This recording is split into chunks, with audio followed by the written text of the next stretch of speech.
L'Église catholique fait mémoire de saint Thibaut, bonne fête au Thibaut, un beau vieux nom qui revient de nos jours.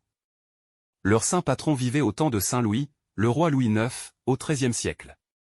Thibaut était un moine devenu père abbé du monastère cistercien des Vaux de Cernay, actuellement dans les Yvelines.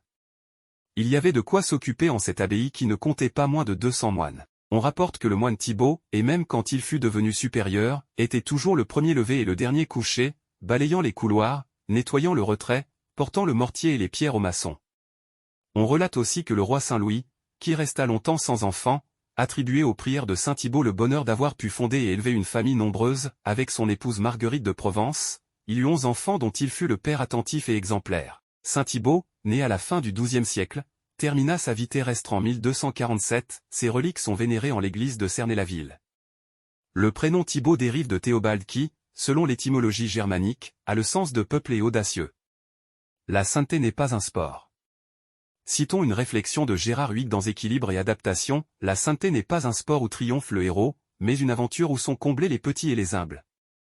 La conviction joyeusement acceptée d'une misère profonde que la miséricorde de Jésus sauve continuellement. Et cette parole d'Olivier Clément dans dialogue avec le patriarche Athénagora, l'homme sanctifié allège et pacifie l'existence autour de lui, il devient un créateur de vie, de justice, de beauté.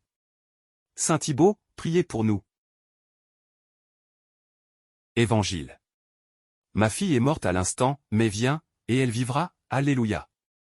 Alléluia. Notre Sauveur, le Christ Jésus, a détruit la mort, il a fait resplendir la vie par l'Évangile.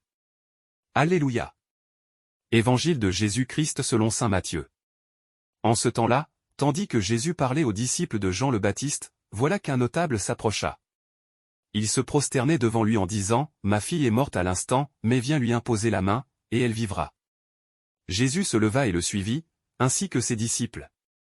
Et voici qu'une femme, souffrant d'hémorragie depuis 12 ans, s'approcha par derrière et toucha la frange de son vêtement. Car elle se disait en elle-même, « Si je parviens seulement à toucher son vêtement, je serai sauvée. » Jésus se retourna et, la voyant, lui dit, « Confiance, ma fille. Ta foi t'a sauvée. » Et, à l'heure même, la femme fut sauvée. Jésus, arrivé à la maison du notable, vit les joueurs de flûte et la foule qui s'agitait bruyamment.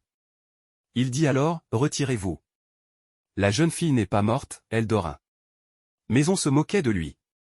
Quand la foule fut mise dehors, il entra, lui saisit la main, et la jeune fille se leva, et la nouvelle se répandit dans toute la région. Acclamons la parole de Dieu. Louange à toi Seigneur Jésus.